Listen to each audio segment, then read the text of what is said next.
Merhaba, Hansobon kanalına hoş geldiniz. Bugün sizlerle beraber oyunun gidişatı hakkında konuşacağız. Son durum nedir? Test server ne zaman açılacak? Şu an oyunun son güncel durumu nedir? Gibi soruları elimden geldiğince cevaplamaya çalışacağım. Bildiğiniz üzere daha önceki videomuzda bir oynanış videosu sergilemiştik. Hayalet Zırh ve Mavi Alev silah serileriyle kestirmenin zor derecesinde girmiştik ve başarısız olmuştuk. Ve video gereksiz yere uzamıştı. Bu videomuz ise içeri sızmak görevinde kolay derecesinde gireceğiz ve elimden geldiğince soruları cevaplamaya çalışacağım.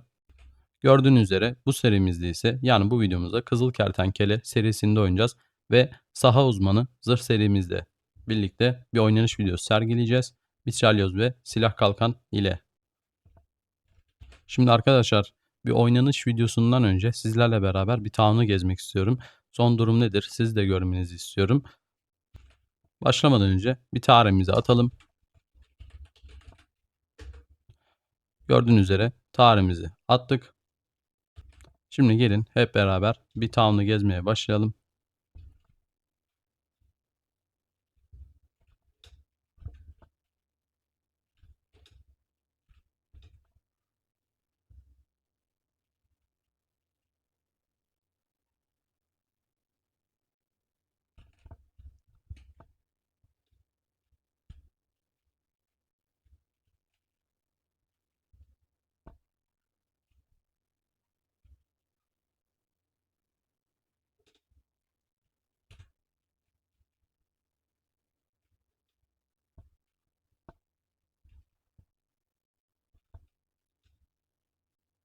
Şimdi arkadaşlar soracaksınız ki bu üretim kısmında yani Arkon'un yanındaki NPC kim? Ne işe yarıyor? Arkadaşlar bu size çok ileriki zamanlarda gelecek olan bir NPC. Kore klientinde olduğumuz için haliyle biz ekledik. Burası bizim test ettiğimiz bir sunucu olduğu için tabii ki de bu sizde olmayacak. Şimdi hepinizin beklediği üzere bir town'a gidelim. Bir town'u görelim. Hepimizin burada seneleri geçti. Hepinizin özlediğini biliyorum. Ve gördüğünüz üzere çok oyunculuk kısmında zaten bitirdiğimiz daha önceki videomuzda bahsetmiştim. Test hesabımız burada duruyor. Şöyle bir town'la sizi bırakmak istiyorum. Şu iki NPC de olmayacak sizde. Çok sonradan gelecek şeyler.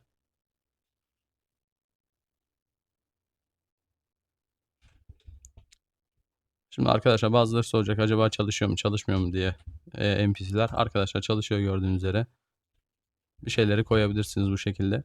Tabii ki de çoğu NPC'nin şu anlık görev tanımını daha koymadık. Fakat genel ihtiyacınız olduğu kadarıyla NPC'yi kullanabileceksiniz.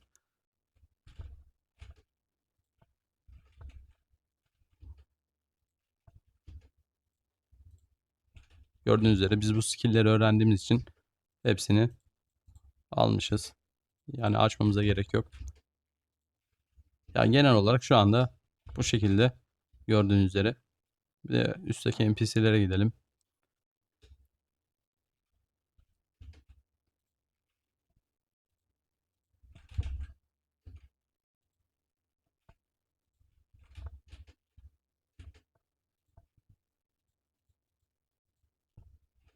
Gördüğünüz üzere arkadaşlar hemen hemen zaten NPC'ler bitti. Yani %100 bitti diyebilirim bu konuda. Fakat görevleri var tabii ki de. Görevlerini tanımlatmak gerekiyor. Ama bunu büyük ihtimal test serverında yapmayabiliriz. Açık beta'da bunlar olacak. Şu anda gördüğünüz üzere Town bu kadardı. Yani Town ile işimizin bittiğini, çok oyunculuğu ile işimizin bittiğini bu videoda göstermek istedim sizlere. Son durum nedir gibi şeyleri size aktarmak istedim. Tabii ki de ilk videomuzda bildiğiniz üzere tam bomboştu. Hiçbir şey yoktu. Hatta üzerimizde bile hiçbir şey yoktu. Ya tabii ki de gelen yorumlar hep yapamazsınız, edemezsiniz gibi bir yorumlar da oldu. Haliyle iyi yorumlar oldu. Hepsine teşekkür ediyoruz. Şimdiye kadar bizi destekledikleri için, desteklemeyen için de teşekkür ederiz. En azından bize bir motivasyon kaynağı oldu diyebiliriz onların söylemleri. Gördüğünüz üzere arkadaşlar oyun şu anda sizin test server olarak %90 oynanabilir durumda. Tabii ki de eksiklikler var ama bunları kısa süre içerisinde kapatıp sizlere test serverını bu ay içerisinde herhangi bir sorun olmasa sunacağız. Merak etmeyin. Tabii ki de sadece kayıtlı olan kullanıcılar için Tabii ki de kayıt olmak zorunda değilsiniz. Açık beta'yı da bekleyebilirsiniz. Açık beta bu yıl içerisinde ekim-kasım gibi düşünüyoruz. Tabii ki de onlar, ücretsiz olacak. Bu test server'ının ücretli olmasının sebebi bir makine bütçesinin toplanması. Bu oyunun yani yıllarca kalması için daha doğrusu öyle diyebilirim sizlere. Hem de oyuncu dostu olmak istiyoruz biz burada. Şimdi tabii ki de bazı arkadaşlar, diyor ki örnek veriyorum, belki oyun kapandı gitti. Sizde bu makine kalacak mı, edecek mi? Arkadaşlar bu oyunun zaten biz kapanmasını istemediğimiz için makine almak istiyoruz. Yani burada bir bütçe topluyoruz. Diyelim bir aksilik oldu. Biz oyunu kapatmaya karar verdik. O makine emin olun bizde kalmayacak. Zaten oyun olmadığı sürece o makine benim işime yaramayacak. Ben o makineyi, satıp yani herhangi bir, hayır kurumuna, bağışlayabilirim ve bunun fişini Discord üzerinden paylaşırım, YouTube üzerinden paylaşırım. Merak etmeyin, hiçbir konuda aklınız kalmasın. Tabii oyunun geliştirmesini ücretsiz bir şekilde şu an oyunculara sunuyoruz. Çok uzatmadan şimdi bir oynanış videosu sergileyelim ve haritamızı açalım.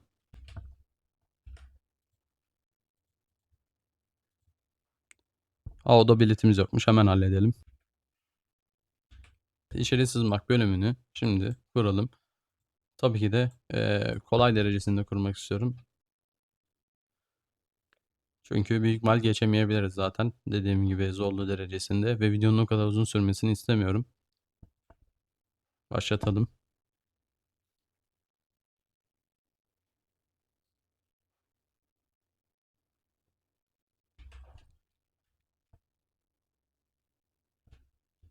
Şimdi bu videoda sesleri tamamen kapatacağım. Beni bastırmaması adına. Daha önceki videolarda haritanın zorluğundan dolayı tabii diyeceklerimi hemen hemen unutmuştum. Ve sesi açmıştım sizlere oyunu görmeniz için. Bu videomuzda ise elimden geldiğince tabii ki de sizleri genelde oyunla baş başa bırakacağım. Çok uzatmadan soruları zaten cevaplayacağız. Test server ne zaman açılacak? Öncelikle bunu soruyorsunuz sürekli. Kayıtlı kullanıcılar için söylüyorum bunu. Test serverı herhangi bir sorun olmazsa bu ay içerisinde açılacak.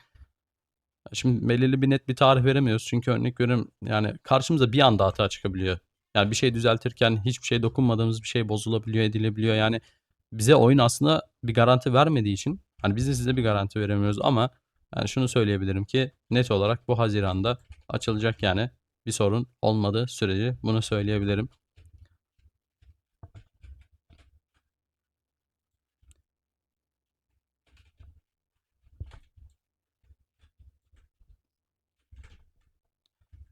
Şimdi bir diğer sorumuz ise peki ücretsiz bir şekilde nasıl katılacağız? Genelde bunu soruyorlar.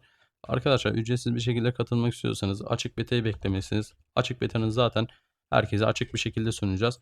Buradaki testlerinin ücretli olmasının sebebi makine bütçesi toplayabilmek ve bu oyunu yıllarca ayakta tutabilmek. Yani videonun başında da bunu dediğim gibi.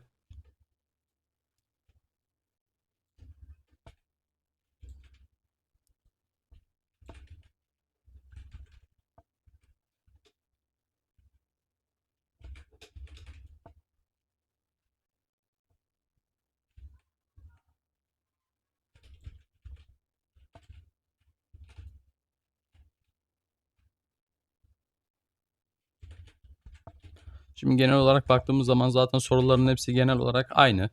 Yani ben bir değişik falan bir soru göremedim. Doğruyu söylemek gerekirse. Hani, genel olarak zaten hepsini cevapladığımız sorular. Hani, arkadaşlar zaten videoyu izlediği zaman, hani, görebilirler, soruların cevaplandığını. Ama tabii ki de bazı arkadaşlar videoyu izlemeden hemen, tekrardan aynı şeyleri soruyor cevaplamama rağmen. Arkadaşlar bu büyük ihtimal ki, şu anlık baktığım zaman zannediyorum ki test server için son videomuz olacak. Yani test server'ından önce. Hani, artık bunun üstüne bir video gelir mi? Belki test server açılmadan 2-3 gün önce bir video atabilirim. Ondan harici şu anlık daha başka bir video düşünmüyorum. Ha, peki de şeyi soruyorlar genelde işte kredi durumu ne olacak, işte PayTV mi olacak, şöyle mi olacak, böyle mi olacak? Tabii ki de birkaç videoda bu konu hakkında konuşulduğunu gördüm. Daha benim herhangi bir bu konu hakkında konuşmadığım halde. Arkadaşlar öncelikle şunu söylemek istiyorum. Ben bu oyunun tamamen gidin parayı yatırın işte her şeye erişin gibi şeyler olmasını istemiyorum. Rekabetin üst seviyede ve emekçi oyuncunun da saygı duyulacağı bir şekilde olmasını istiyorum. Gerçekten de bu oyunun yıllarca gitmesini istiyorum. Yani rekabet istiyorum tamamen. Rekabete dayalı bir oyun olsun istiyorum. Tabii ki de bu rekabete dayalı derken cep olarak rekabete değil, bilek olarak rekabete, zihinsel olarak, işte, emek olarak rekabete düşünebilirsiniz.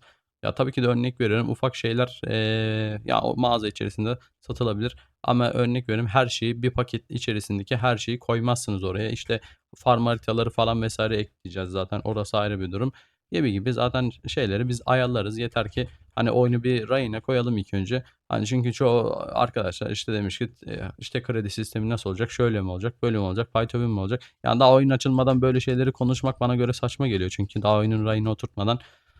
Çünkü ben böyle bir konuyu daha önce açmadım. Açılmasını da istemiyorum zaten oyunun rayına oturtana kadar. Tabii ki de bunları konuşacağız. Konuşulmayacak şeyler değil bunlar ama her şeyin yeri ve zamanı var.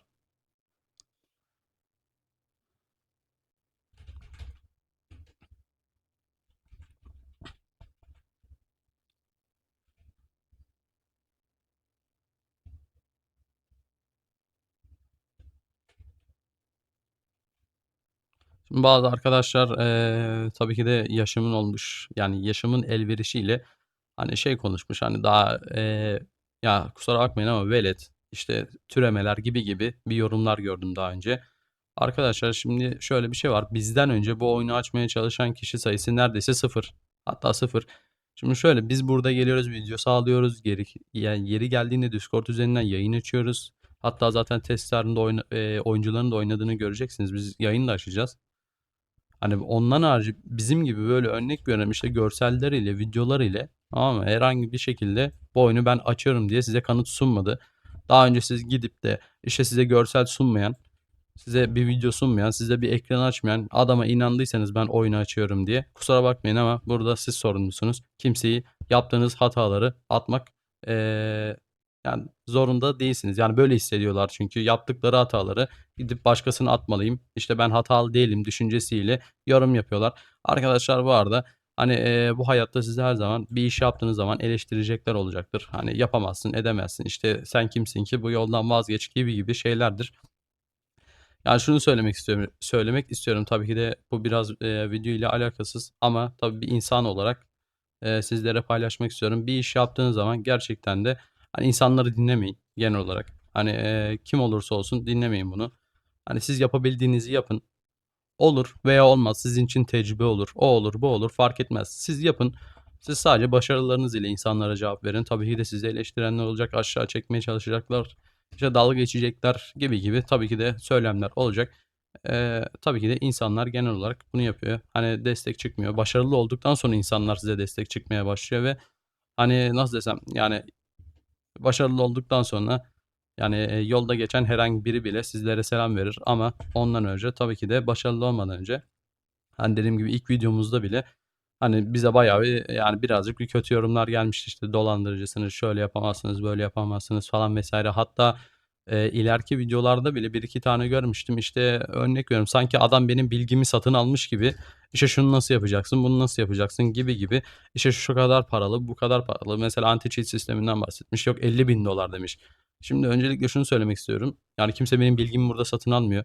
Sen, ne biliyorsun ki bu oyunda anti-cheat olmayacağını falan vs. gibi söylemleri, hani, burada cevaplamak istiyorum. Tabii ki de sonuçta burada milyonlar oynatmıyoruz. Yani milyonlar oynamıyor bu oyunu. Biz tabii ki de bu oyun için elimizden geldiğince en iyi bir şekilde, oynanabilir hale getireceğiz. Ya gerek hile, koruması olarak gerek, işte, sürekli odayı denetlemek olarak falan vs. genel olarak biraz daha sıkı bir yönetimde olacağız. Hani, örnek veriyorum, işte, başka bir, hani, bundan önce oyun kapanmadan önceki yönetim oyunu salmış gitmiş. Yani oyun açıkken bile kimsenin umurunda olmamış ve, hileler bunun rahatlığıyla rahat rahat takılmış sağda solda. Sen şimdi benim yönetimimi görmeden etmeden bana bu şekilde sallıyorsan yani kimse kusura bakmasın, hâlâ kimsenin kafa yapısı neredeyse değişmemiş. Tabii ki de bunlar genel olarak değil, birkaç tane, oyuncularımız için, arkadaşlar için diyeyim daha doğrusu. Hani, sadece şimdiye kadarki yaptıkları bu hayatta insanları eleştirmek olmuş gibi ben düşünüyorum. Tabii ki de onların da kendilerine göre başarısı vardır ama ben başarılı olan bir insanın, yani kendini bilen bir insanın birisini eleştireceğini zannetmiyorum. Yani bir şeyleri çabalayan eden bir insanın daha doğrusu. Çünkü o yolun zorluğunu o daha iyi biliyordur. Gidip de kimse eleştirmez ama örnek veriyorum herhangi bir şey yapmamış şimdiye kadar sadece eleştirmiş bir insan sadece gider yorum atar, eleştirir, dalga geçer. Yani çünkü o yolun zorluğunu bilmiyor. Neyse konuyu fazla uzatmayalım. Hani bunu da burada dillendirmek istedim. Kısacası arkadaşlar test serverı bir sorun olmadığı sürece bu Haziran'da açılacak. Haziran'ın ortası dedik. Niye Haziran'ın ortasında açılmadı? Arkadaşlar dediğim gibi haliyle hani bir şeyler elbet ki patlak verebiliyor haliyle. Ya siz istiyorsunuz ki işte sorun yok, hatalı olsa da açın. Biz şunu istiyoruz sizlere. Siz tamam oyunun hatalarına bakın ama siz biraz daha oynanabilir halde olun. Örnek veriyorum hani bir hata görmeyin oyunun içerisinde falan. Diğer hatalara bakın istiyoruz. Sizin genel olarak temeliniz oynanabilir halde olsun istiyoruz. Az kaldı zaten. 3-4 tane hata kaldı. Başka bir şey kalmadı hemen hemen. Merak etmeyin. Belki de ya dediğim gibi daha erken de açılır. Yani ya daha erken açabiliriz. Onda bir sorun yok. Ya genel olarak bunları cevaplamak istedim. Hem de bir güncel video olsun istedim. Bir değişiklik olsun falan vesaire. Şu anda gördüğünüz gibi zaten oyun oynanabilir halde. Neden çok oyunculuğa girmiyorum? Çünkü şu anda yanımda birisi yok. Hani haliyle çok oyunculuğa giremem. Tek başıma oynuyorum şu anda. Belki diğer videolarımızda. Zaten test serverını açtığımız zaman sizlerle beraber kayıtlı kullanıcılarla yayın yaparız. İşte videolar çekeriz, PvP atarız, Coop atarız fark etmez. Bunları sizlerle beraber sergileriz. Ha, bu arada Coop haritalarının hepsini açtık. PvP tarafının da hepsini açtık. İstediğiniz gibi gidebildiğiniz kadar gidin yani oynayabilirsiniz daha doğrusu. Biz size zaten gerekli item ve zırhları vereceğiz. Hani videomuzu da çok uzatmadan burada kapatalım. Zaten bitti haritamızda. Tekrardan izlediğiniz için teşekkür ederiz. Kendinize iyi bakın. Hoşça kalın.